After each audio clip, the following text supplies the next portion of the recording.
کے بعد جو ہے گرین کلر جو ہے نا یہ سلطنت عثمانیہ کے دور کے اندر جو ہے نا اس کو کیا گیا، پھر دوبارہ اس کی جو ہے نا مرمت کی گئی، پھر اس کو گرین کلر کیا گیا جو آج تک موجود ہے گرین کلر کے اندر، جو آج گنبد خضرا موجود ہے۔ یہ سلطنت عثمانیہ کے دور میں بنا تھا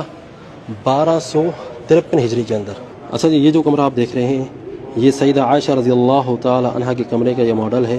اس طرح سے کمرہ ہوا کرتا تھا، اور یہ جو سریر ہے، یہ جو بیڈ ہے، یہ وہ مقام ہے جہاں پر نبی کریم صلی اللہ علیہ وآلہ وسلم آرام فرمایا کرتے تھے۔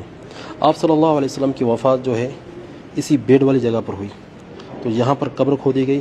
اور اسی مقام پر جو ہے نبی کریم صلی اللہ علیہ وآلہ وسلم کا جو جنازہ وغیرہ جو تیار کیا گیا۔ اور آپ صلی اللہ علیہ وآلہ وسلم کا جو جنازہ ہے وہ جس طرح سے عام جنازے ہوتے ہیں اس طرح سے نہیں ہوا۔ صحابہ کرام گروپ کی شکل میں آتے نبی صلی اللہ علیہ وسلم کے پاس اور درود سلام پڑھتے اور چلے جاتے۔ کچھ لوگ جو ہے نا اکیلے اکیلے بھی آتے، ایک ایک کر بھی آتے، کچھ مجموعے کے طور پہ بھی آتے، اور نبی صلی اللہ علیہ وسلم کے اوپر سلام پڑھ کے